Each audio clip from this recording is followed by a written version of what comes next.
Peace, peace, peace, peace, peace, peace, peace. It's your brother Mufti A. Wright Bay, and we back again for another installment of the BBT Holy Dey Book reading. And in May, in the month of May, by Allah's grace, we have a series that is centered around the subconscious mind. So all about how we think and what our thoughts do for us and how they may enhance our life if we are mindful of how to utilize our subconscious mind, as well as those thoughts that we come into contact with on a daily basis, and how some of the times when we harbor certain things, as we go through this series, we'll start to see by the Spirit that things will become a stumbling block for us should we not learn how to adequately utilize and enhance our thoughts. Islam. So I'm excited. I'm overjoyed that you took out time to just join us and honor us with your presence on this Holy Day Book reading. And I know your time is valuable, so we won't waste it. And as I say, and as I begin, listen, we can't have unity without you and I. And you come first. And it's a pleasure that you joined us on this day. And you didn't stumble upon this video by accident. So let's go. Tonight, we will be venturing into a reading titled As a Man Thinketh by James Allen. As a Man Thinketh by James Allen. Very classical piece, but we're not going to move too fast to walk through it. And sit back, get whatever beverage or thing to make you comfortable as you relax under the sound of my voice, and let's go. As a Man Thinketh by James Allen. BBT Holy Day Book reading. Let's go. I'm a spirit speaking, truth seeking, heart reaching, knowledge leaking, seeds sowing, harvest reaping, man of neither means. I have yet to leave, I'm still breathing. To quit, I have no reason. I mean, I'm asleep, but I be trying to live my dream. I cannot even act if it's all easy. Either you gon' do it or you don't really. It ain't no in between. Baby, you can ask the sun, it's an everyday thing. Consistency in your routine is how you bring reality. Working like a slave, that's how I made this masterpiece. Living like a god, I lay at night, I rest in peace. They remember me, but I am not Haram Peace. Let's jump right into it. Boom. Throw it right on stage. As a Man Thinketh by James Allen. And for some of us who may have never heard of this topic in literature, do some background research on James Allen. There's also a version of this called As a Woman Thinketh as well, right? Slightly changing the language, but the same substance. Islam. So let's jump down a little bit in this and let's see what we got here. We're gonna see what we're doing. So let's read some of the forward here, right? So what this author, Mr. Allen, has for us. It says, this little volume, the result of meditation and experience, is not intended as an exhaustive treatise on the much written upon subject of the power of thought. It is suggestive rather than explanatory, its object being to stimulate men and women to discover and perception of the truth that they themselves are makers of themselves. I will repeat that, right? In this writing, we are to expand upon the object being that to stimulate man and woman to the discovery and perception of the truth that they themselves are makers of themselves by virtue of the thoughts which they choose and encourage, that mind is the master weaver, both of the inner garment of character and the outer garment of circumstance, and that as they may have it hitherto woven in ignorance and pain, they may now weave in enlightenment and happiness. Come on, Brother Allen, let's scroll up. Let's scroll up. Let's jump into this thought and character. I want us to relax, and may the Holy Spirit lead and guide our steps as we delve into these words, and may they find a firm resting place in your spirit, so that way you then begin to bring things back to your remembrance and we can build. Islam, thought and character. The aphorism, as a man thinketh in his heart, so is he, not only embraces the whole of man's being, but it is also comprehensive as to reach out to every condition and circumstance of his life. A man is literally what he thinks, his character being the complete sum of all his thoughts. As the plant springs from and could not be without the seed, so every act of man springs from the hidden seeds of thought and could not have appeared without them. This applies equally to those acts called spontaneity or spontaneous and unpremeditated, as to those which are deliberately executed.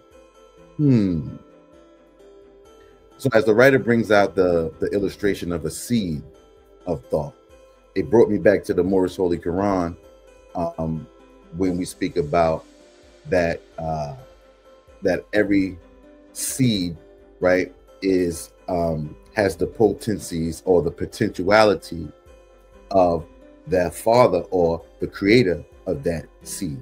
So that seed has every especial quality, right, of that which produced it. So when we think of seeds of thought, right, we got to be careful now what we create these thoughts of, right, because they were, as we will see, are planted deep within our mind to take root and to grow. Islam, as the writer writes on, it says, as these thoughts act is the blossom of thought. So action is the blossom of thought, meaning that once we think a thing, right, it don't become real, right? Watch this, until we put it into action. But that action is what? Derived from a thought. So what we see transpiring in our lives and other lives, other people's lives, even in the world, it must have first started as a thought. Act is the blossom of thought, and joy and suffering are its fruits. Thus does a man garner in the sweet and bitter fruitage of his own husbandry. And we know that husbandry is the tiller of the field, dealing with the agriculture. Islam, what are you planting? Thought in the midst, or thought in the mind, hath made us. We are by thought, we wrought and build. If a man's mind hath evil thoughts, pain comes on him, as comes the will, the ox behind. If one endure in purity of thought, joy follows him or her as his own shadow sure. Which is a poetry, like eloquently giving us a pictorial of good thinking, right, versus poor thinking, right? So as man is a growth by law and not a creation by artifice, and cause and effect is an absolute and undeviating in the hidden realm of thought, as in the world of visible and material things. A noble and godlike character is not a thing of favor or chance, but is the natural result of continued effort and right thinking, the effect of long cherished association with God-like thoughts. An ignoble and bestial character, by the same process, is the result of the continued harboring of groveling thoughts, right? So we have that yin and yang going on. Man is made or unmade by himself. In the armory of thought, he forges the weapons by which he destroys himself. He also fashions the tools with which he builds for himself heavenly mansions of joy and strength and peace. By the right choice and true application of thought, man ascends to the divine perfection. By the abuse and wrong application of thought, he what? Descends below the level of the beast. Between these two extremes are all the grades of character, and man is their maker and master. So watch this. Between these two extremes, what? Our higher and lower selves, or our higher and lower natures, right? Man, being the maker, right, of his destiny, is the master of these realms when it comes to thought, if he is mindful. Watch this, of all the beautiful truths pertaining to the soul, which have been restored and brought to light in this age, none is more gladdening or fruitful of divine promise and confidence than this. What is that? That man is the master of thought, the molder of character, and maker and shaper of condition, environment, and destiny. Wait a minute. So if man is the master of thought, then one would have to think about the conditions of life and really contemplate, why are they appearing so haphazardly, right? And many of our lives in these conditions are not getting better or worse. Could it be that our thoughts and the way we manifest them aren't getting better? And that is the root cause of what we see on our external world, is of our internal disposition, our internal struggle with ourselves and with our thought patterns. Islam, as a being of power, watch this, intelligence and love, and the Lord of his own thoughts, man holds the key to every situation and contains within himself that transforming and regenerative agency by which he may make himself what he wills. Aya Asha Aya. I will be what I will to be, right? Man is always the master, even in the weakest and most abandoned state. I'm going to say that again. Somebody needed to hear that. Man is always the master, even in his weakened and most abandoned state. But in his weakness and degradation, he is the foolish master who misgoverns his household. When he begins to reflect upon his conditions and to search diligently for the law upon which his being is established, he then becomes the wise master, directing his energies with intelligence and fashioning his thoughts to fruitful issues. Such is the conscious master, and man can only thus become by discovering what? Within himself, the laws of thought, which discovery is totally a matter of application, self-analysis, and experience. So here we see the writer bringing up the fact in the matter of the activity that goes on in our daily life or within the sphere of our influence, right? So really explaining that man is always the master. Sometimes we, as we go through life, some of us become disillusioned, right, as you will, and taking on an imposter syndrome, right? Some of us are familiar with that, where the writer reminds us that man is always the master. Like, don't be fooled. Even in his weakest and most abandoned state, right? Where we isolate ourselves away from everyone in a certain dilemma, right? Creating an island unto ourselves, right? Even in that weakened state, watch this, in degradation, he is the foolish master. Watch this, who misgoverns his household. Come on. This is good. When he begins to reflect, watch this, upon his condition, and then what? To search diligently for the law upon which his being is established. What? You were created in the image and likeness of God. You are more than a creator. You are fearfully and wonderfully made. When we start to now what? Watch that. Go back into that law upon which we was established, right? Then he becomes what? The wise master, directing his energies with intelligence, and fashioning his thoughts to what? Fruitful issues. Come on. I'm gonna skip down. Only by much searching, I want you to hear that. Only by much searching and mining are gold and diamonds obtained. That takes me back to the Moorish Holy Quran again, chapter 13. When Yahshua spoke a parable to the farmer when he was digging and tilling the soil in a scanty way, right? He said, wait a minute, there's gold right below the surface. Come on now.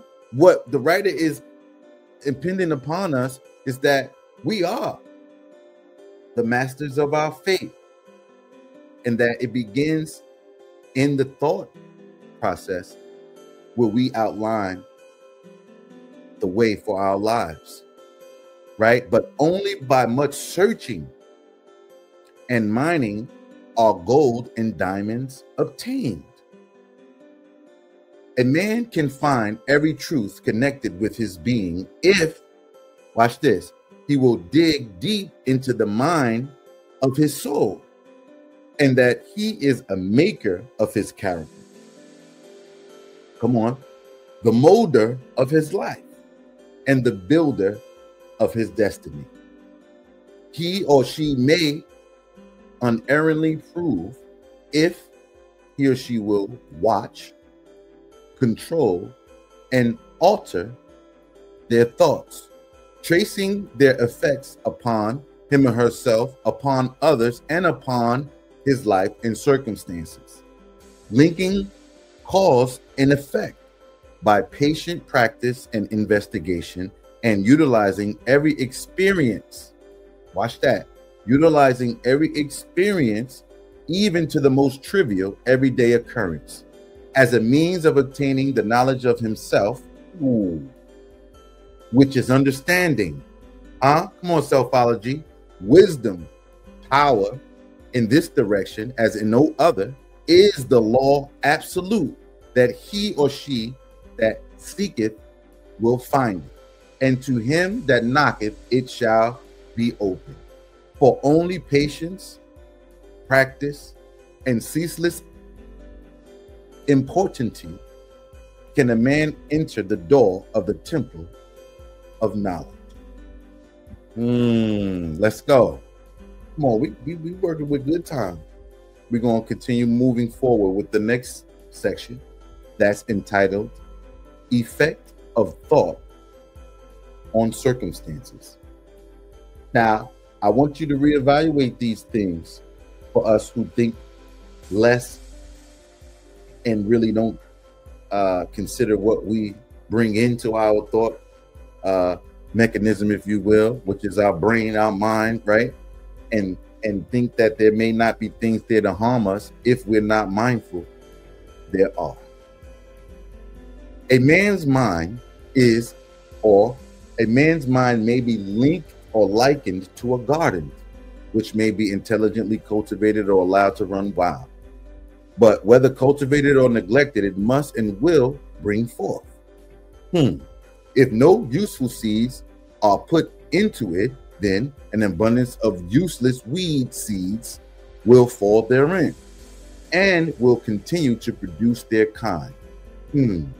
Just as a gardener cultivates his plot, keeping it free from weeds and growing the flowers and fruits which he requires, so may a man tend the garden of his mind, weeding out all the wrong, useless, and impure thoughts, and cultivating toward perfection the flowers and fruits of right, useful, and pure thoughts.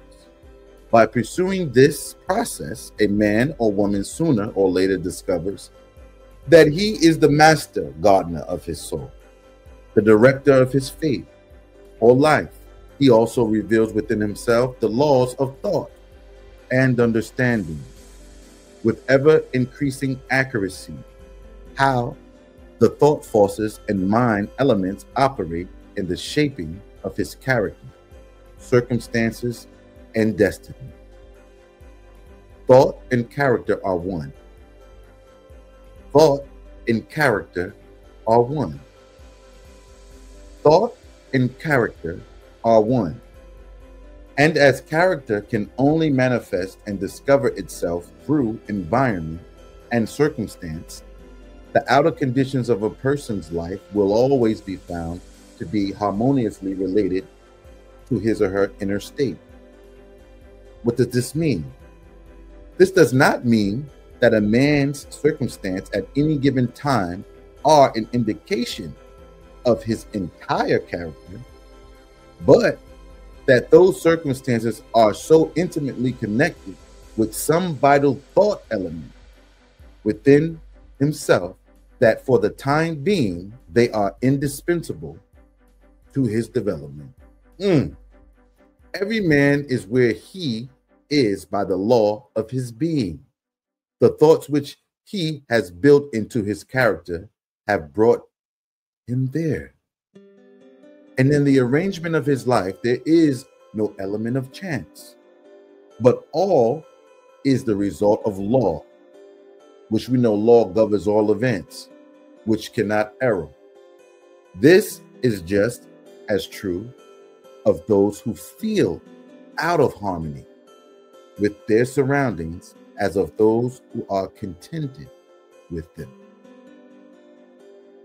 As the progressive and evolving being, man is where he is, that he may learn, that he may grow.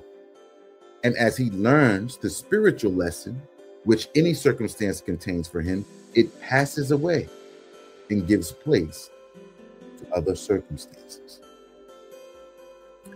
I can pause right here and just reiterate the pictorial where we even go into scripture and we can bring up the parable of the prodigal son, where the experience that he had in receiving his inheritance faster, if you will, by demanding that he get it. And as the parable moves forward, he goes out and lives, let's say, a riotous life, right?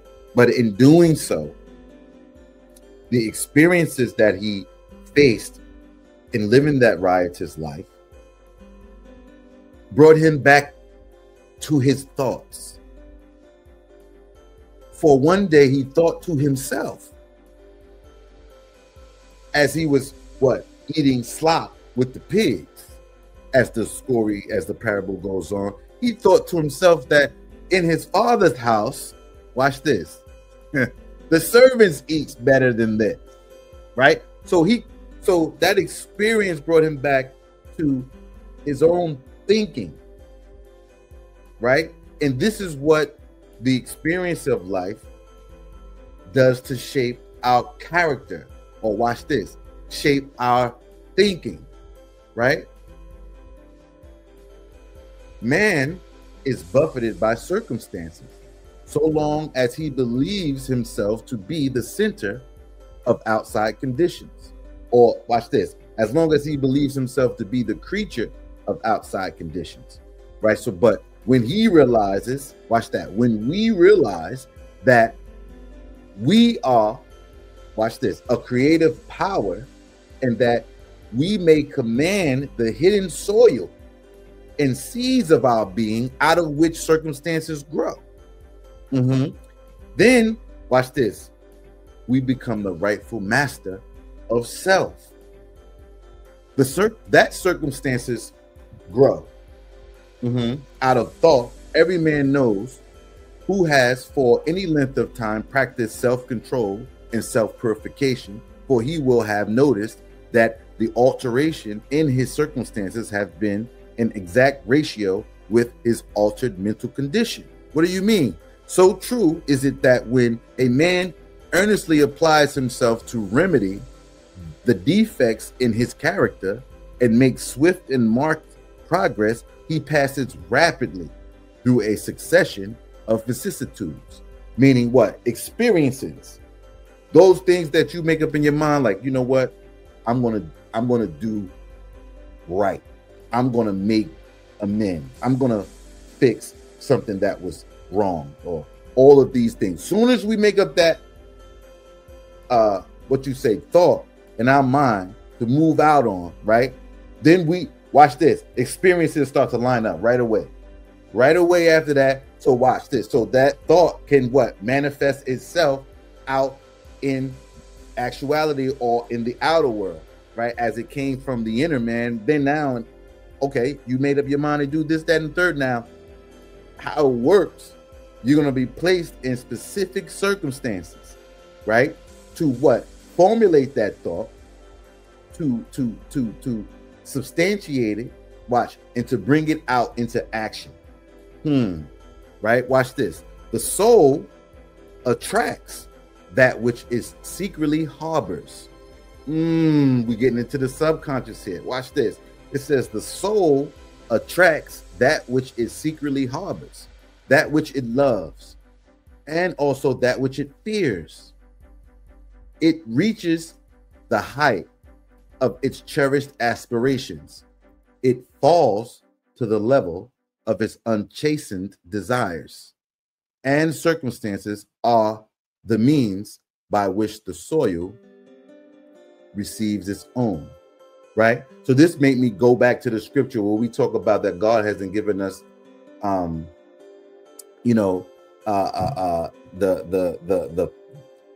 having given us a power, I'm paraphrasing it, right? God hasn't given us the spirit of fear, but of power, love, and a sound mind. So when it comes to you like that, you know that, listen, this is why we read, this is why we study, because the Holy Spirit will start bringing stuff back up. So when you hear one word, oh yes, that's that, and that's how we connect the dots, ping pings, things start going off in your hippocampus. And this is why the love and the journey to a knowledge of self is paramount, because we have all what we need within us.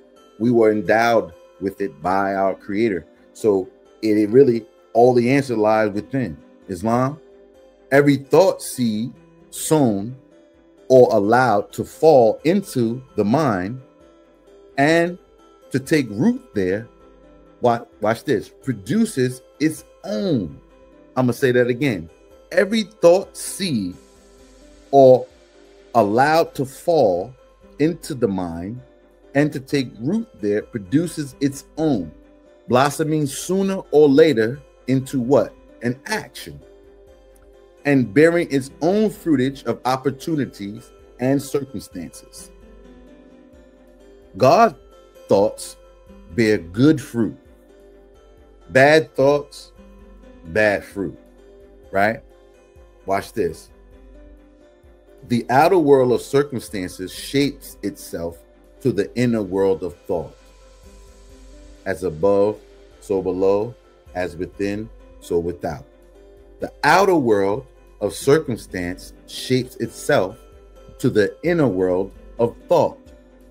And both pleasant and unpleasant external conditions are factors which make for the ultimate goal of the individual. As the reaper of his own harvest, man or woman learns both by suffering and by bliss. Come on, let's read some more. Following the inmost desires, aspirations, thoughts by which he allows himself to be dominated, pursuing the the wisp of impure imagining, and steadfastly walking the highway of strong and high endeavor, a man at last arrives at their fruition and fulfillment in the outer condition of his life. Right? The laws of growth and adjustment are everywhere obtained. A man does not come to the almshouse or to the jail by the tyranny of fate or circumstance, but by the pathway of groveling thoughts and base desires. Nor does a pure-minded man fall suddenly into crime by stress of any mere external force. The criminal thought had long been scarcely fostered in the heart, and the hour of opportunity revealed its gathered power. Circumstances does not make the man. It's revealed him to himself. No such conditions can exist as descending into vice and its attendant sufferings apart from vicious inclinations, or ascending into virtue and its pure happiness without the continued cultivation of virtuous aspirations. And man, therefore, as the Lord and master of thought, is the maker of himself, the shaper and author of environment. Even at birth, the soul comes to its own, and thought, and through every step of its earthly pilgrimage, it attracts those combinations of conditions which reveal itself, which are the reflections of its own purity, and in purity, its strengths and weaknesses. Men do not attract that which they want, but that which they are. Ooh, that'll preach. I'm gonna say that again. Men do not attract that which they want, but that which they are. Their whims, fancies, and ambitions are thwarted every step, but their inmost thoughts and desires are fed with their own food, be it foul or clean. The divinity that shapes our ends is in ourselves, but it is our very self. Man is, watch this, man is manacled by himself. Thought and action are the jailers of fate. They imprison, being base. They are also the angels of freedom. They liberate, being noble. Not what he wishes and prays for does man get, but what he justly earns. His wishes and prayers are only gratified and answered when they harmonize with his thoughts and actions. Watch this. That's why, man, let this mind be in you that was what? Also in Christ. So because what? We're walking into a thought vibration that now has to act out its life in actuality through our actions. So we want to take on a mind of Christ, right? Because our actions would therefore be Christ-like. Islam, watch this. Not what he wishes and prays for does man get, but what he justly earns. Let's move on. In the light of this truth, what do we say? What then is the meaning of fighting against circumstances? Working against the grain, if you will. It means that a man is continually revolting against an effect while all the time he is nourishing and preserving its cause in his heart. So like you harboring something, right, in your heart. Either it's another evil of someone else or some circumstance that would befall someone else, right? Watch this. And because you're harboring that thing and that seed thought, right, or the thought of that seed that was planted, right, the thought that you were harboring now begins to take shape in your life throughout your ways and actions, even though you wish this on someone else. So we see the pattern, we see the dynamic here. And when people say, oh, I want haters, I need haters, or haters are positive, everyone, you're not doing well if you don't have haters. Well, wait a minute. The hate destroys the hater. So I'm not even in that realm. If that's what you do, that's what you do. You know, hate on the sidelines. I'm not even going to observe you, because listen, that's going to destroy what you're trying to bring forth in your life. What? Those seeds of hate. Come on. I hope we catching this. Watch this. The cause may take the form of a conscious vice or unconscious weakness, but whatever it is stubbornly retards the effort of its possessor, and thus cause allow for remedy. That's how you saying like that misery love company thing. What happens is those thoughts like gathering together, right? So when you have a certain element in a certain faction, whether it be in a community, whether it be in an organization, a society, or whatever, these thoughts like to congregate together. That's why you see certain people together, because they have similar thought patterns. Watch this. Men are anxious to improve their circumstances, but are unwilling to improve themselves. They therefore remain bound. Well, it's like you digging your own grave, basically. You won out, oh man, but you harboring things. So would you just steady burying yourself, although your mouth preaches a whole different tune, right? So men are anxious to improve their circumstances. Everybody want to do better. Man, I'm getting it together, maintaining, right? Men are anxious to improve their circumstances. Once you talk to somebody, yeah, man, watch this, but are unwilling to improve themselves. Watch this. They therefore remain bound. The man who does not shrink from self-crucifixion can never fail to accomplish, watch this, the object upon which his heart is set. This is as true of earthly as of heavenly things. Come on here, somebody. Even the man whose sole object is to acquire wealth must be prepared to make great personal sacrifices before he can accomplish his object. And how much more so he who would realize a strong and well poised life. So those circumstances that will bring about the sacrificial activities that one would need to take to reach a certain height, if you will, would bring about a certain character. Because why? The experience developed that, right? Which would ultimately bring about a realization of a strong and well-poised life. Why? Because you done went through the fire. Watch that. Here is a man who is wretchedly poor. Watch this.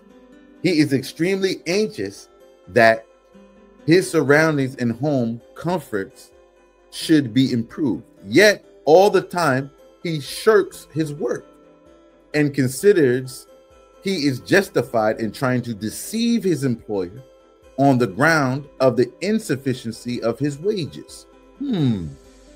Slickster, huh? Such a man does not understand the simplest rudiments of those principles which are the basis of true prosperity. What is it? And it is not only totally unfitted, he is, right, to rise out of his wretchedness, but is actually attracting to himself a still deeper wretchedness by dwelling in and acting out indolent, deceptive, and unmanly thoughts.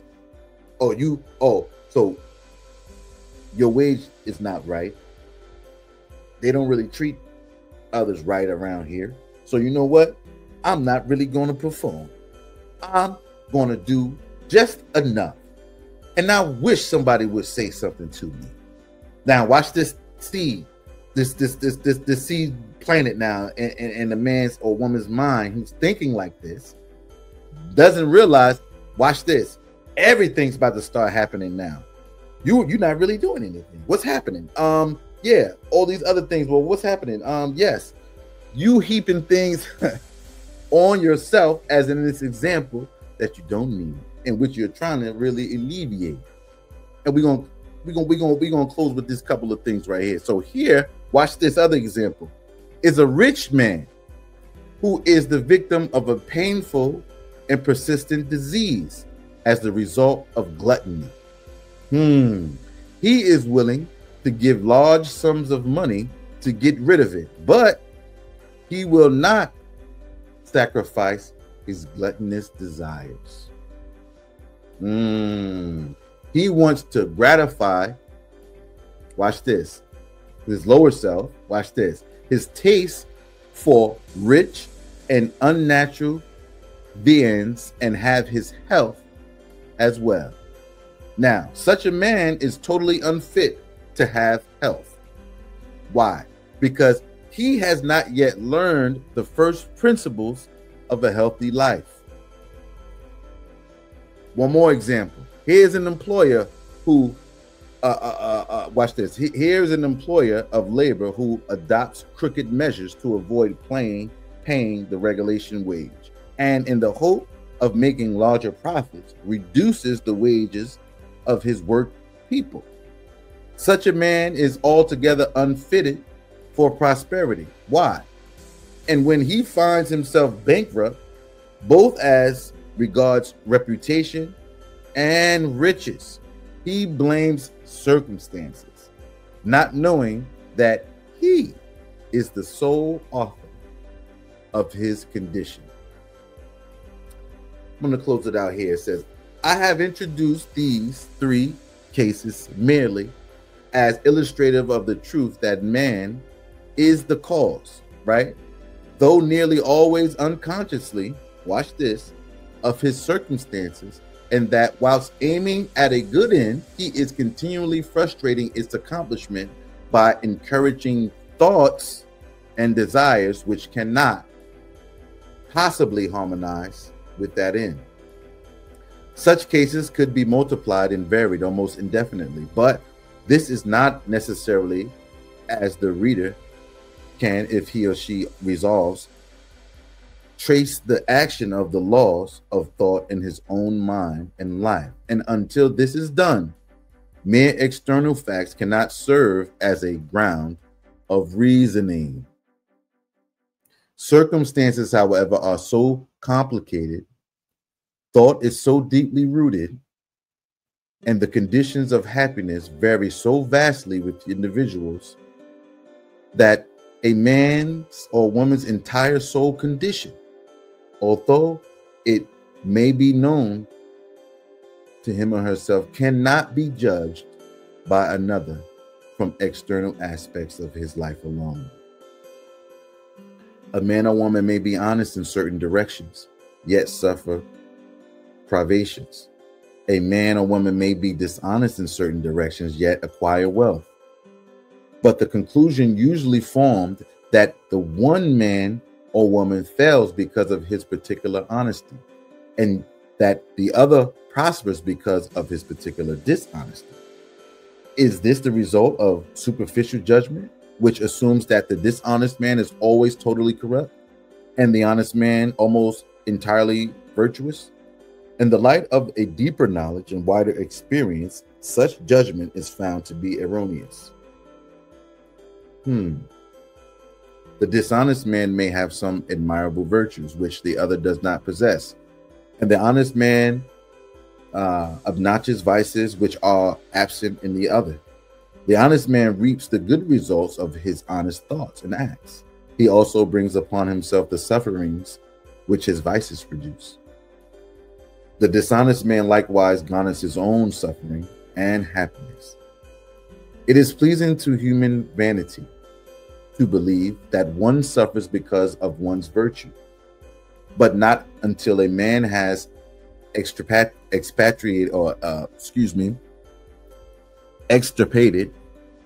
every sickly, bitter, and impure thought from his mind and washed every sinful stain from his soul, can he be in a position to know and declare that his sufferings are the result of his good and not of his bad qualities.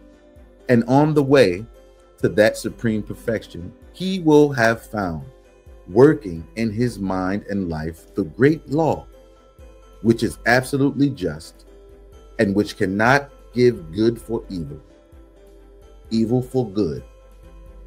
Possessed of such knowledge, he will then know, looking back upon his past ignorance and blindness, that his life is and always was justly ordered, and that all his past experiences, good and bad, were the equitable outworking of his evolving, yet unevolved self.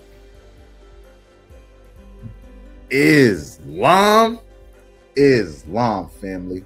Kind of went a little longer than I thought, but as you go back over this video and as you read it by Allah's grace, as the Holy Spirit gives you action to do so, I want us to reevaluate our own thinking and how we deal with certain circumstances, and may take you time to contemplate, meditate on some of the things that are currently transpiring in your life, or some things that you've just made it through, right? And now may take some inventory, right, of those things and what we gained and what those experiences formed in regards to our characteristics that we utilize in our daily activities. Islam. So, man, that was powerful. I appreciate your presence. I appreciate your time that you dedicated to listening to little old me. And I invite you to visit bbtsciencetemple.com. That's bbtsciencetemple.com to learn more about the BBT tribe, Burning Bush Tabernacle Science Temple and School, who is under the auspices of the illustrious Sheikh Kyrie Goodman El Bay.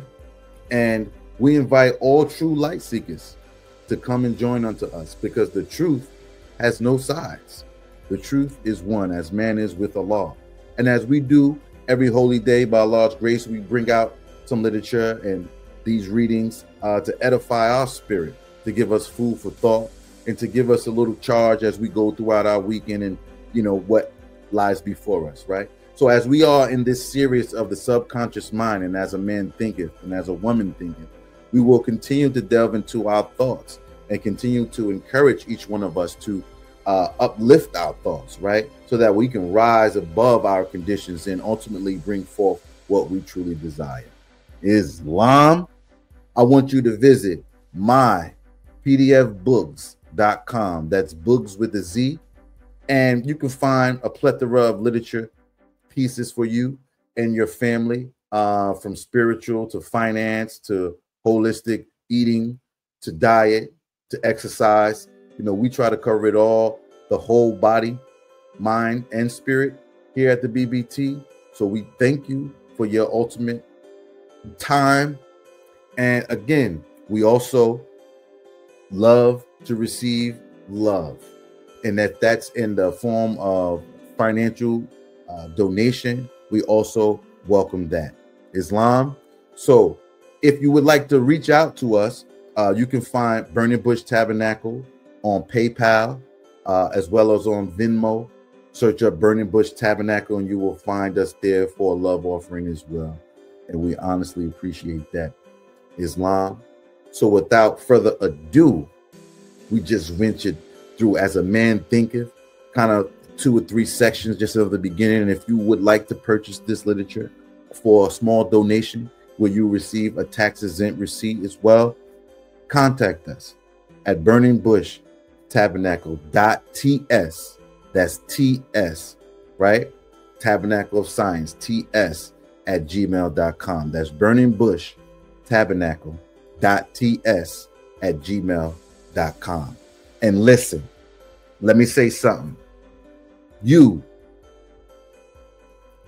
We can't have unity without you and I, and you come first. And it was a plum pleasing pleasure to be in your presence. Until we meet next time, peace and love. I'm a spirit speaking, truth seeking, heart reaching, knowledge leaking, seed sowing, harvest reaping, man of neither means. I have yet. mypdfbooks.com. That's books with a Z.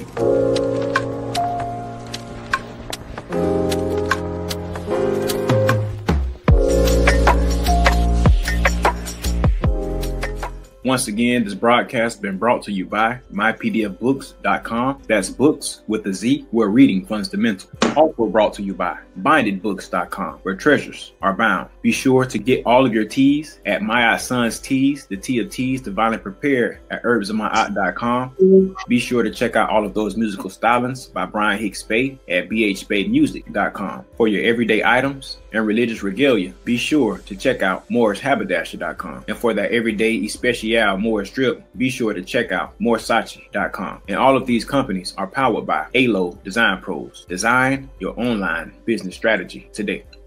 No such thing as failure, baby. Don't forget who made you. You can't be thinking minor when